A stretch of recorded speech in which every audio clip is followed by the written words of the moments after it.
राधे राधे, हरे कृष्ण। आप सभी का दिन शुभ हो। आज दिनांक है 8 जनवरी, दिन है गुरुवार और आज है माघ मास के कृष्ण पक्ष की षष्ठी तिथि। षष्ठी तिथि आज सुबह 6:34 से शुरू होकर कल यानी 9 जनवरी शुक्रवार को सुबह 7:05 पर समाप्त होगी। आज ब्रह्म मुहूर्त सुबह 5:38 से 6:26 तक रहेगा। सूर्योदय होगा सुबह 7:14 पर। सूर्यास्त शाम 5:53 पर होगा और आज राहु काल दोपहर 1:30 बजे से 3 बजे तक रहेगा। माघ मास महात्म्य की इससे पहले की सभी कथाएं सुनने के लिए और कमेंट करने के लिए आप सभी श्रोताओं का बहुत बहुत धन्यवाद। आइए आज सुनते हैं घर में अन्न धन और सुख समृद्धि के भंडार भरने वाली सीता नित्य नेम की कहानी। उसके बाद माघ मास महात्म्य और आज की भागवत कथा। इस कहानी को सीता माता कहती थी और प्रभु श्री राम सुना करते थे। एक दिन श्री राम भगवान को किसी काम के लिए बाहर जाना पड़ा तो सीता माता कहने लगी कि भगवान, मेरा तो 12 वर्ष का नित्यनेम है, अब आप बाहर जाएंगे तो मैं अपनी कहानी किसे सुनाऊंगी। तब श्री राम ने कहा कि सीते, आप कुएं की पाल पर जाकर बैठ जाना और वहां पर जो भी औरतें पानी भरने आएंगी उन्हें अपनी कहानी सुना दिया करना। सीता माता कुएं की पाल पर जाकर बैठ गई। तभी एक स्त्री आई। उसने रेशम की जरी की साड़ी पहन रखी थी और सोने का घड़ा ले रखा था। सीता माता उसे देखकर कहने लगी, बहन, मेरा 12 वर्ष का नित्यनेम सुन लो। पर वह स्त्री बोली कि मैं तुम्हारा नित्यनेम सुनूंगी तो मुझे तो घर जाने में देर हो जाएगी और मेरी सास मुझसे झगड़ा करेगी। इसलिए उसने कहानी नहीं सुनी और अपने घर चली गई। लेकिन उसके घर जाते ही उसकी रेशम जरी की साड़ी फट गई। सोने का घड़ा मिट्टी के घड़े में बदल गया। सासू ने देखा तो पूछा, अरे बहू, ये किसका दोष अपने सिर लेकर आ गई है। बहू बोली, माँ जी, कुएं पर एक औरत बैठी थी। उसने अपनी कहानी सुनने के लिए कहा, लेकिन मैंने नहीं सुनी। शायद उसी का ये फल मुझे मिला है। बहू की बात सुनकर अगले दिन वही साड़ी और वही घड़ा लेकर सास कुएं की पाल पर गई। सास को वहीं पर सीता माता बैठी मिली तो माता सीता ने कहा, बहन, मेरी कहानी सुन लीजिए। सासू बोली, एक बार छोड़, मैं तो 4 बार कहानी सुन लूंगी। तब सीता माता बोली, राम आए लक्ष्मण आए, देश के पुजारी आए, नित नेम का नेम लाए, आओ राम बैठो राम, तपी रसोई जीमो राम, माखन मिश्री खाओ राम, दूध पताशा पियो राम, सूत के पलका मोठो राम, शाल दुशाला पोठो राम, शाल दुशाला ओढ़ो राम, जब बोलूं राम ही राम, राम सवारे सबके काम, खाली घर भंडार भरेंगे, सबका बेड़ा पार करेंगे, श्री राम जय जय राम। सासू बोली, बहन, कहानी तो बहुत अच्छी लगी। फिर कहानी सुनकर सासू घर चली गई और उसकी साड़ी फिर से रेशम जरी की बन गई। मिट्टी का घड़ा भी फिर वापस से सोने के घड़े में बदल गया। बहू ने देखा तो कहने लगी, सासू माँ, आपने ये सब कैसे किया। सासू बोली, बहू, तू दोष लगाकर आई थी और मैं अब दोष उतार कर आ रही हूँ। बहू ने पूछा कि माँ जी, वह कुएं वाली स्त्री कौन है। सासू ने बताया कि वह तो सीता माता थी। वो पुराने से नया कर देती हैं, खाली घर में भंडार भर देती हैं। वह लक्ष्मी जी का वास घर में कर देती हैं और मनुष्य की जो भी इच्छा हो उसे पूर्ण कर देती हैं। बहू बोली, माँ जी, फिर तो ऐसी कहानी मुझे भी सुना दो। सास बोली कि ठीक है, तुम भी सुनो। फिर सास ने कहानी शुरू की। राम आए लक्ष्मण आए, देश के पुजारी आए, नित नेम का नेम लाए, आओ राम बैठो राम, तपी रसोई जीमो राम, माखन मिश्री खाओ राम, दूध बताशा पियो राम, सूत के पलका मोठो राम, शाल दुशाला पोठो राम, शाल दुशाला ओढ़ो राम, जब बोलूं राम ही राम, राम सवारे सबके काम, खाली घर भंडार भरेंगे, सबका बेड़ा पार करेंगे, बोलो श्री राम जय जय राम।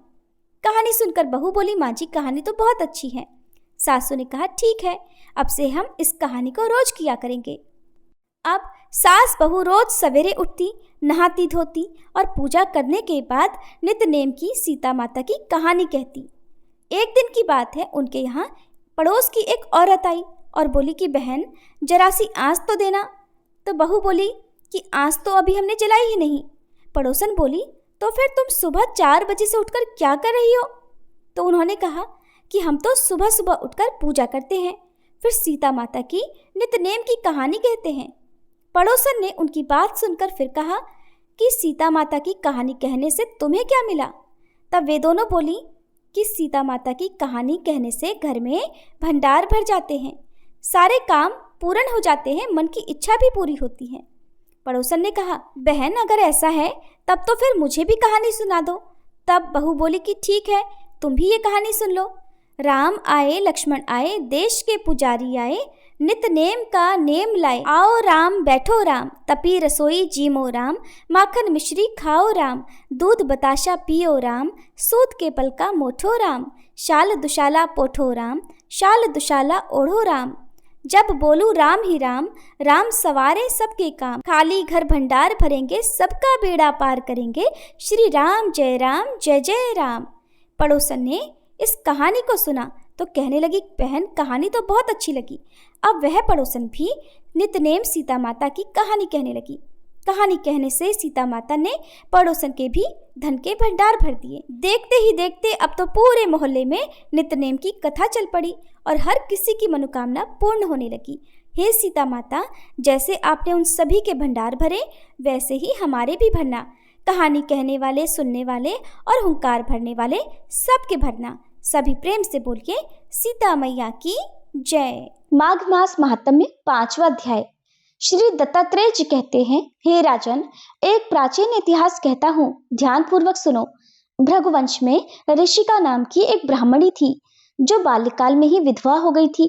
वह रेवा नदी के किनारे विंध्याचल पर्वत के नीचे तपस्या करने लगी। वह जितेंद्रिय, सत्यवक्ता, सुशील, दानशीलता तथा तप करके देह को सुखाने वाली थी।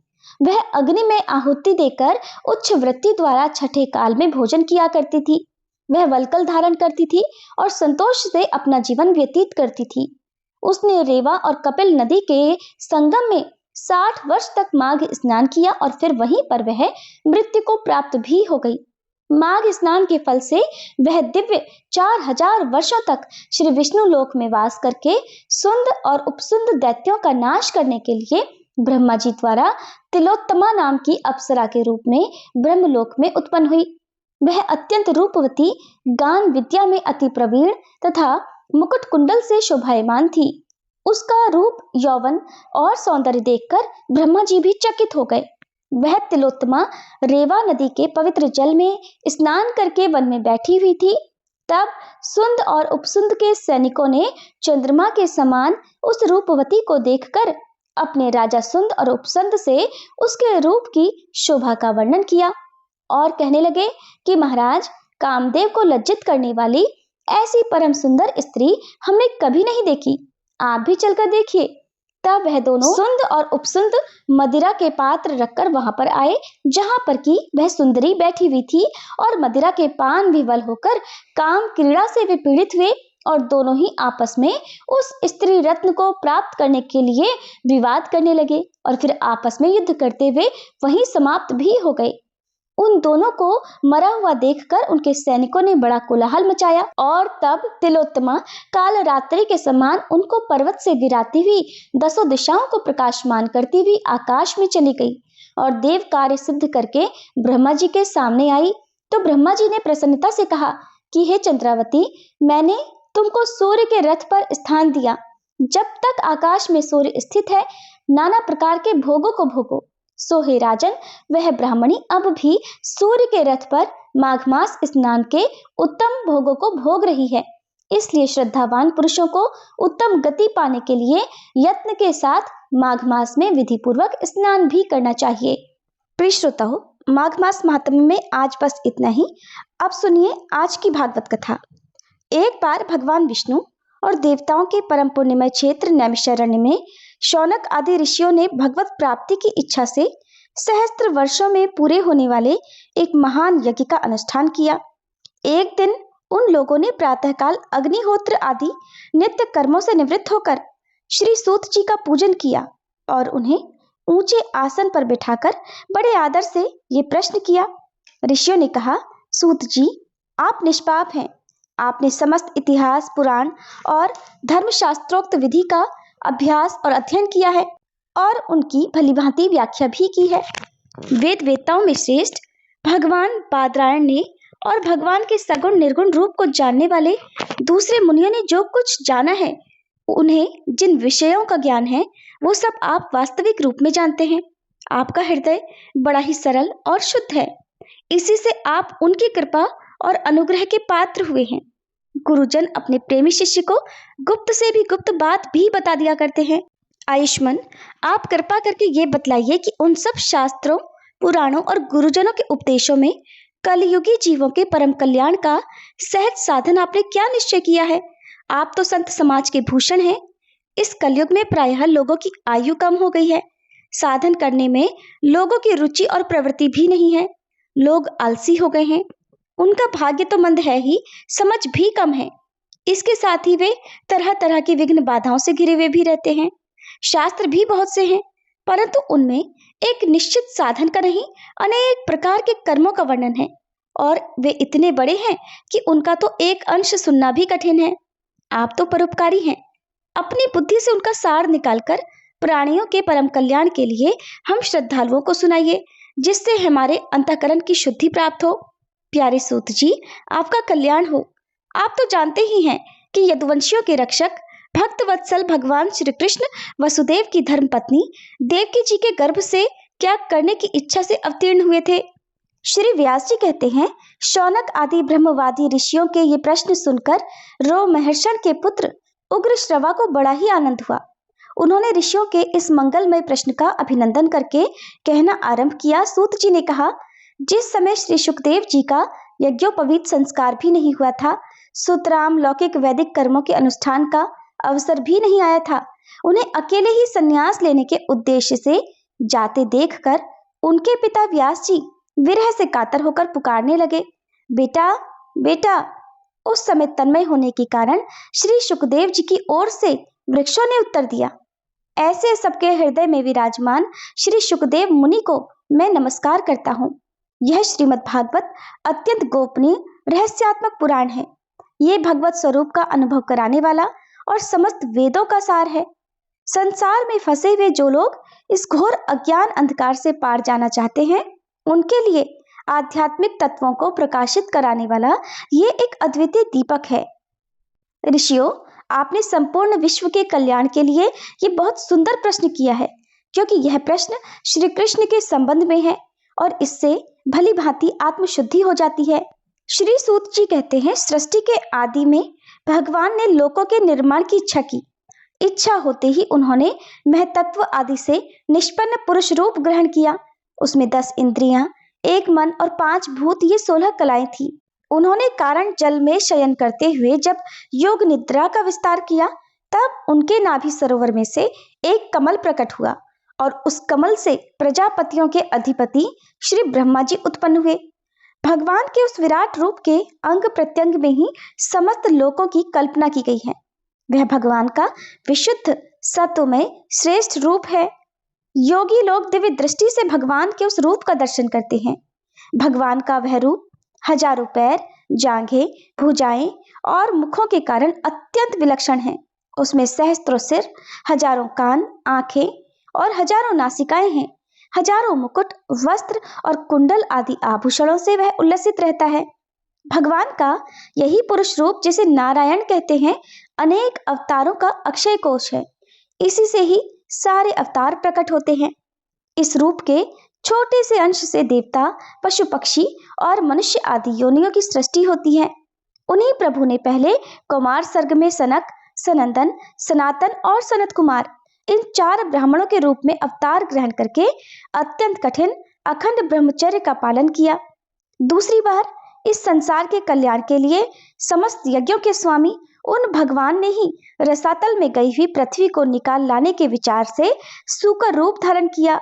फिर ऋषियों की सृष्टि में उन्होंने देवर्षि नारद के रूप में तीसरा अवतार ग्रहण किया और सातवत तंत्र का, जिसे नारद पांचरात्र कहते हैं, उपदेश किया।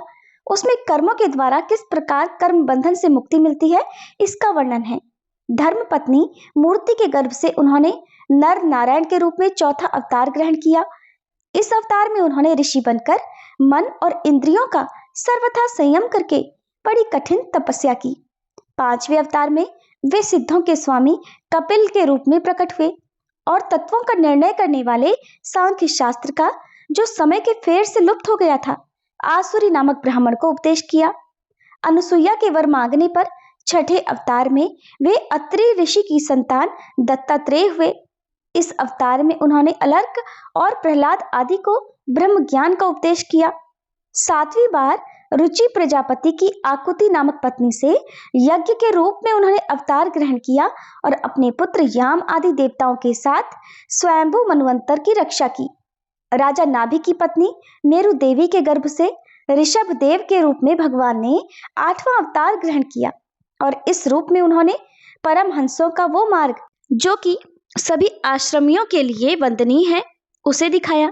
ऋषियों की प्रार्थना से 9वीं बार वे राजा पृथु के रूप में अवतीर्ण हुए। हे शौनक आदि ऋषियों, इस अवतार में उन्होंने पृथ्वी से समस्त औषधियों का दोहन किया था। इससे ये अवतार सबके लिए बड़ा ही कल्याणकारी हुआ। चाक्षुष मनवंतर के अंत में जब सारी त्रिलोकी समुद्र में डूब रही थी, तब उन्होंने मत्स्य के रूप में 10वां अवतार ग्रहण किया और पृथ्वी रूपी नौका पर बैठाकर अगले मनवंतर के अधिपति वैवस्वत मनु की रक्षा की। जिस समय देवता और दैत्य समुद्र मंथन कर रहे थे, उस समय 11वां अवतार धारण करके कच्छप रूप से भगवान ने मंदराचल को अपनी पीठ पर धारण किया। फिर 12वीं बार धन्वंतरी के रूप में अमृत लेकर वे समुद्र से प्रकट हुए और 13वीं बार मोहिनी रूप धारण करके दैत्यों को मोहित करते हुए देवताओं को अमृत पान कराया। 14वें अवतार में उन्होंने नरसिंह रूप धारण किया और अत्यंत बलवान दैत्यराज हिरण्यकश्यपु की छाती अपने नखों से अनायास इस प्रकार फाड़ डाली, जैसे चटाई बनाने वाला सींग को चीर डालता है। 15वीं बार वामन का रूप धारण करके भगवान दैत्यराज बलि के यज्ञ में गए। चाहते तो थे त्रिलोकी का राज्य, परंतु मांगी उन्होंने केवल 3 पग भूमि। 16वें परशुराम अवतार में जब उन्होंने देखा कि राजा लोग ब्राह्मणों के द्रोही हो गए हैं, तब क्रोधित होकर उन्होंने पृथ्वी को 21 बार क्षत्रियों से शून्य कर दिया। इसके बाद 17वें अवतार में सत्यवती के गर्भ से पराशर जी के द्वारा वे व्यास के रूप में अवतीर्ण हुए। उस समय लोगों की समझ और धारणा शक्ति कम देखकर आपने वेद रूप वृक्ष की कई शाखाएं बना दी। 18वीं बार देवताओं का कार्य संपन्न करने की इच्छा से उन्होंने राजा के रूप में रामावतार ग्रहण किया और सेतु बंधन, रावण वध आदि वीरतापूर्ण बहुत सी लीलाएं की। 19वें और 20वें अवतारों में उन्होंने यदुवंश में बलराम और श्री कृष्ण के नाम से प्रकट होकर पृथ्वी का भार उतारा। इसके बाद कलयुग आ जाने पर मगध देश अर्थात बिहार में देवताओं के द्वेषी दैत्यों को मोहित करने के लिए अजन के पुत्र के रूप में आपका बुद्धावतार होगा। और इसके भी पीछे, बहुत पीछे, जब कलयुग का अंत समीप होगा और राजा लोग प्रायः लुटेरे हो जाएंगे, तब जगत के रक्षक भगवान विष्णु यश नामक ब्राह्मण के घर कल्कि रूप में अवतरित होंगे। यहाँ पर 22 अवतारों की ही गणना की गई है, परंतु भगवान के 24 अवतार प्रसिद्ध हैं। कुछ विद्वान 24 की संख्या इस प्रकार पूर्ण करते हैं कि श्री राम कृष्ण के अलावा 20 अवतार तो जो बताए गए हैं वे हैं, शेष 4 अवतार श्री कृष्ण के ही अंश हैं।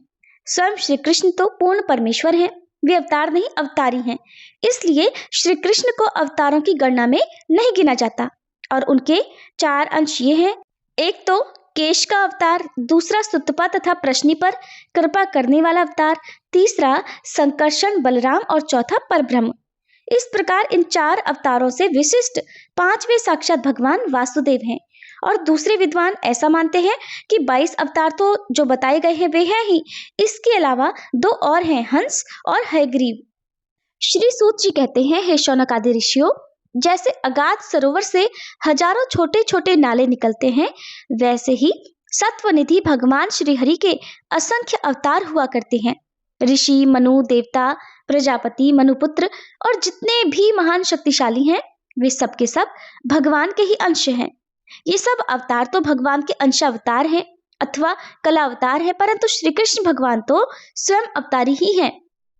जब लोग दैत्यों के अत्याचार से व्याकुल हो उठते हैं, तब युग युग में अनेक रूप धारण करके भगवान उनकी रक्षा करते हैं।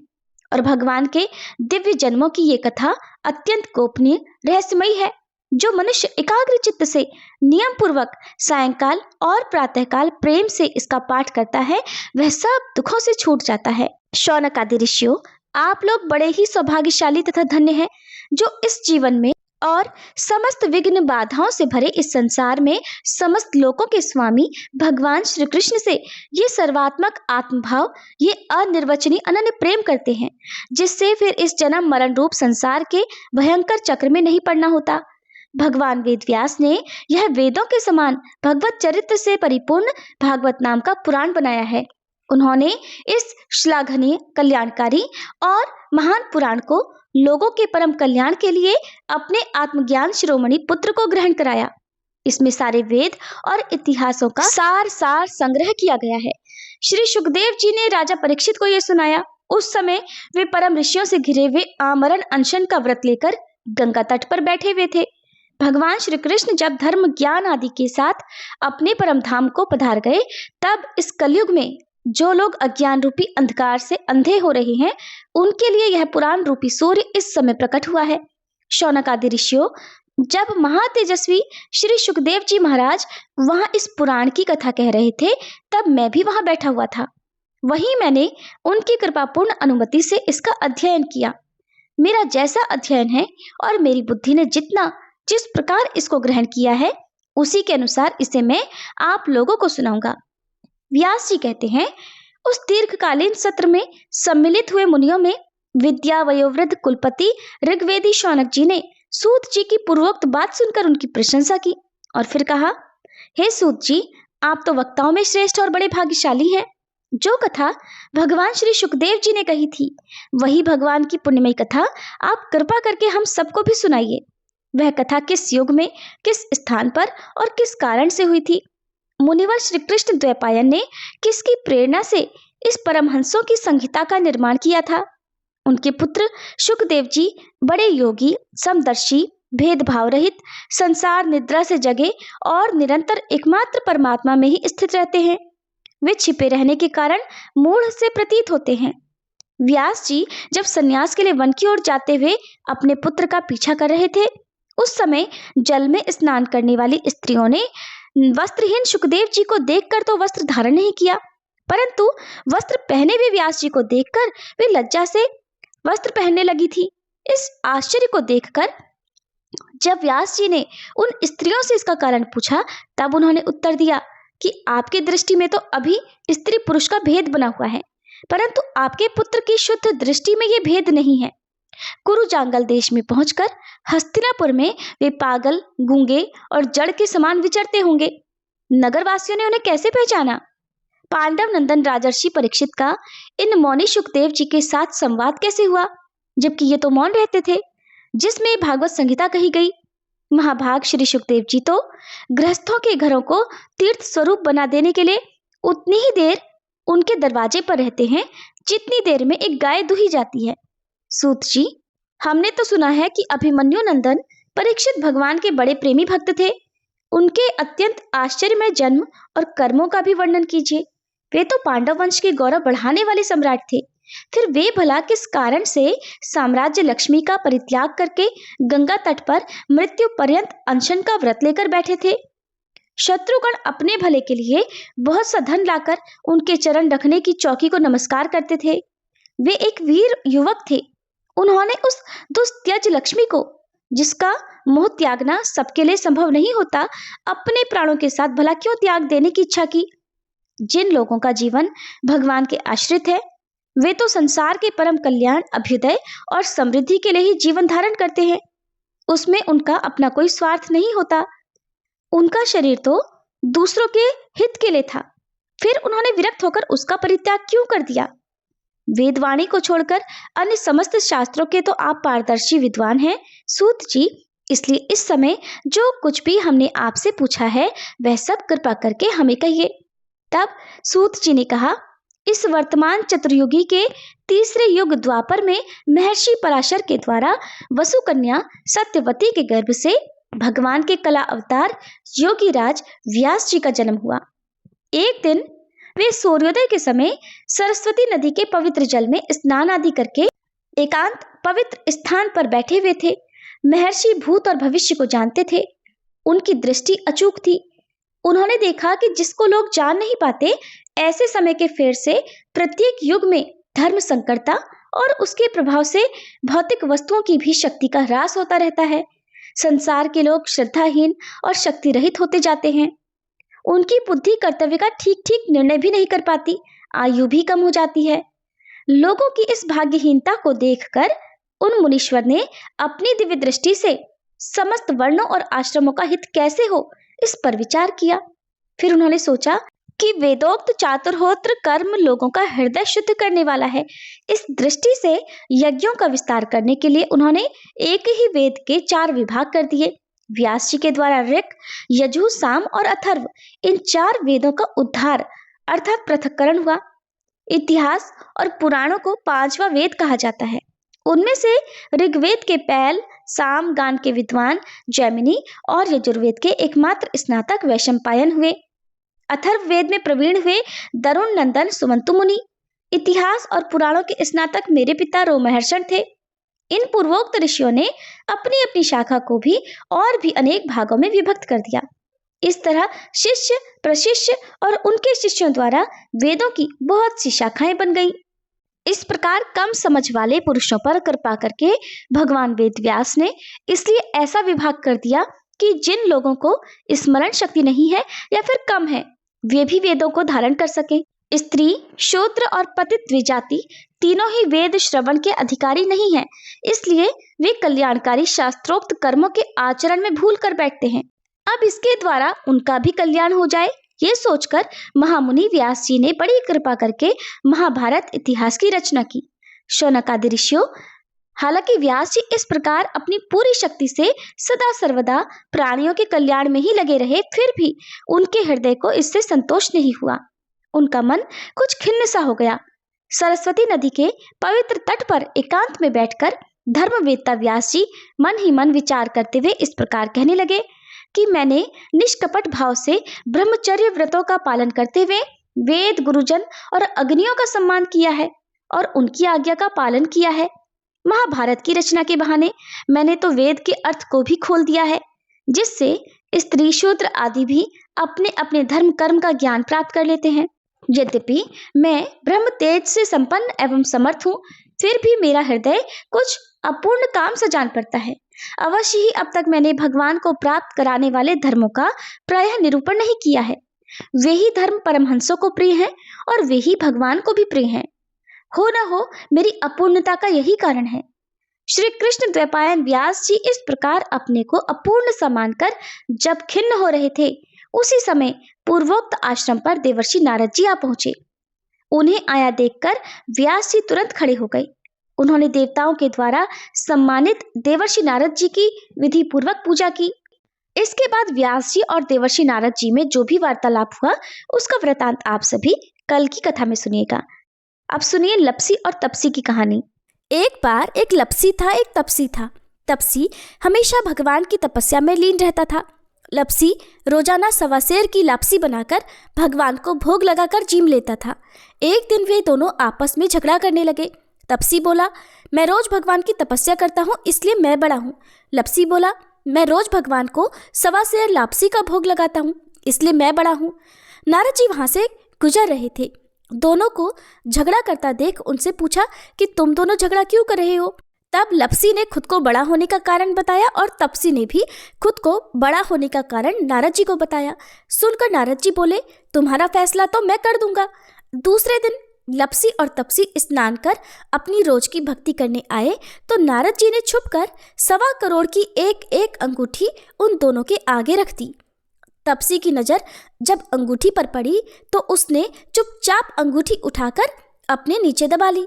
उधर लपसी की नजर भी अंगूठी पर पड़ी, लेकिन उसने ध्यान नहीं दिया और भगवान को भोग लगाकर लापसी खाने लगा। नारद जी जब सामने आए तो दोनों ने पूछा, बताइए नारद जी, हम दोनों में से कौन बड़ा है। तब नारद जी ने तपसी से खड़ा होने को कहा। वह खड़ा हुआ तो उसके नीचे दबी हुई अंगूठी दिखाई पड़ी। नारद जी ने तपसी से कहा, तपस्या करने के बाद भी तुम्हारी चोरी करने की आदत नहीं गई, इसलिए लपसी बड़ा है और तुम्हें तुम्हारी तपस्या का भी कोई फल नहीं मिलेगा। तब तपसी शर्मिंदा होकर क्षमा मांगने लगा। उसने नारद जी से पूछा, नारद जी, मेरी तपस्या का फल फिर मुझे कैसे मिलेगा? तब देवर्षि नारद जी ने बताया, अगर कोई गाय और कुत्ते की रोटी नहीं बनाएगा तो फल तुझे मिलेगा। अगर कोई ब्राह्मण को जिमाकर दक्षिणा नहीं देगा तो फल तुझे मिलेगा। अगर कोई साड़ी के साथ ब्लाउज नहीं देगा तो फल तुझे मिलेगा। अगर कोई दिए से दिया जलाएगा तो फल तुझे मिलेगा। अगर कोई सारी कहानी सुने लेकिन तुम्हारी कहानी ना सुने तो फल तुझे मिलेगा। उसी दिन से हर व्रत कथा और कहानी के साथ लपसी तपसी की कहानी भी सुनी और कही जाती है। अब सुनिए श्री तुलसी स्तोत्र पाठ और उसके बाद आप सुनेंगे श्री भागवत जी की आरती। देवी तुलसी माँ को मेरा प्रणाम है, मैं आपको नमन करता हूँ। हे विश्व की पालक, आप श्री हरि की परम प्रिय हैं। हे देवी, आपकी शक्ति के कारण ब्रह्मा से लेकर सभी देवता इस संपूर्ण संसार को बनाए रखने और उसका अंत करने में सक्षम है। इसका अर्थ है कि आपके कारण ही ब्रह्मा जी के साथ अन्य देवतागण सृष्टि के निर्माण, उसके पालन पोषण और विनाश में लगे हुए हैं। देवी तुलसी जी, आपको मेरा प्रणाम है। जो जीवन में कल्याण लाती हैं, उन देवी तुलसी को नमस्कार है। जो श्री विष्णु जी की प्रिय हैं और जो शुभ है, मुक्ति प्रदान करने वाली और समृद्धि प्रदान करने वाली देवी तुलसी को नमस्कार है। देवी तुलसी को नमस्कार है। हे देवी, कृपया मुझे सभी प्रकार के दुर्भाग्य और विपत्तियों से बचाए रखना। हे देवी, आपकी महिमा का वर्णन करना, यहाँ तक कि आपका स्मरण मात्र ही मनुष्य को पवित्र बना देता है। देवी तुलसी जी को प्रणाम। मैं देवी तुलसी को पूरी श्रद्धा के साथ प्रणाम करता हूँ, जो देवियों में सबसे प्रमुख हैं और जिनका तेजोमय रूप है, जिसे देखकर इस नश्वर संसार के सभी पापी अपने पापों से मुक्त हो जाते हैं। देवी तुलसी को मेरा प्रणाम है। इस पूरे विश्व को देवी तुलसी जी ने संरक्षित किया है, जिसमें गतिमान और अचल दोनों प्राणी शामिल हैं। देवी पापी व्यक्ति के सभी पापों को नष्ट कर देती हैं। एक बार जब वे उन्हें देखते हैं और भक्ति के साथ उनके सामने आत्मसमर्पण करते हैं, इसका अर्थ है कि माता तुलसी चर और अचर समेत पूरे जगत की रक्षा करती हैं और अपने दर्शन मात्र से ही पापी मनुष्यों के सभी पापों को नष्ट कर देती हैं, या फिर तुलसी जी के दर्शन मात्र से ही पापियों के पाप नष्ट हो जाते हैं। देवी तुलसी को मेरा प्रणाम है। जो भी श्रद्धा के साथ देवी तुलसी के सामने हाथ जोड़कर प्रणाम करते हैं, वे इस कलयुग के बंधनों को पार कर जाते हैं और सभी प्रकार के सुख और प्रसन्नता को प्राप्त करते हैं, फिर चाहे वह महिला हो, व्यापारी हो या अन्य कोई भी जन। देवी तुलसी को मेरा नमस्कार। देवी तुलसी के समान इस पृथ्वी पर और कोई देवता नहीं है। देवी विश्व को उसी प्रकार शुद्ध करती हैं जैसे वैष्णव भगवान विष्णु जी के संग से शुद्ध होते हैं। देवी तुलसी को मेरा प्रणाम। इस कलयुग में भगवान विष्णु जी के माथे पर तुलसी पत्र चढ़ाना भक्तों के मस्तक पर विष्णु जी के वरदान, कृपा और आशीर्वाद को हमेशा बनाए रखता है। इसका अर्थ है कि जो भी व्यक्ति इस कलयुग में भगवान श्री विष्णु जी के मस्तक पर तुलसी जी को अर्पित करता है, उसके ऊपर हमेशा भगवान विष्णु जी का आशीर्वाद बना रहता है। देवी तुलसी को नमस्कार है। तुलसी जी में हमेशा सभी देवी देवताओं का वास रहता है, इसलिए इस संसार में तुलसी जी की पूजा करना सभी देवी देवताओं की पूजा के समान है। इसका अर्थ है कि तुलसी जी की पूजा से सभी देवों की पूजा संपन्न हो जाती है। देवी तुलसी को मेरा नमस्कार है। आप सब कुछ जानने वाली हैं और भगवान विष्णु जी के प्रिय हैं। अपने भक्तों को आप सभी प्रकार की समृद्धि प्रदान करती हैं। देवी, कृपया मुझे सभी प्रकार के पापों से बचाएं। हे देवी तुलसी जी को नमस्कार है। पहले के समय में यह भजन बुद्धिमान पुंडरीक के द्वारा हर रोज भगवान श्री विष्णु जी की पूजा करते हुए उन्हें तुलसी के पत्तों से अलंकृत करते हुए गाया जाता था। देवी तुलसी जी को नमस्कार है, जिनके 16 नाम हैं तुलसी, श्री, महालक्ष्मी, विद्या, अविद्या, यशस्विनी, धर्म का अवतार यानी धर्म्या, धर्मानना, देवी, देवी देव मनः प्रिया यानी देवियों और देवों को प्रिय, लक्ष्मी जी की प्रिय सखी, देवी, स्वर्ग, भूमि यानी पृथ्वी, अचला यानी स्थिर, चला यानी अस्थिर। देवी तुलसी के इन 16 नामों का भक्तगण पाठ करते हैं या महिमा गाते हैं। देवी के 16 नामों का पाठ करने वाले भक्त आसानी से श्री हरि की भक्ति प्राप्त कर लेते हैं और अंत में भगवान विष्णु जी के चरण कमलों में स्थान प्राप्त करते हैं, जिन्हें माँ तुलसी, पृथ्वी, महालक्ष्मी, कमल की स्वामिनी और श्री हरि की प्रिया के नाम से भी जाना जाता है। देवी तुलसी को मेरा नमस्कार है। देवी तुलसी की सखी तुलसी जी शुभ प्रदान करती हैं, पापों को दूर करती हैं और सभी को पवित्र बनाती हैं, पुण्य प्रदान करती हैं। आपको प्रणाम है। देवी तुलसी जिनकी प्रशंसा देवर्षि नारद द्वारा की जाती है और श्री नारायण के प्रिय हैं, उन देवी तुलसी को हम सबका बारंबार प्रणाम है।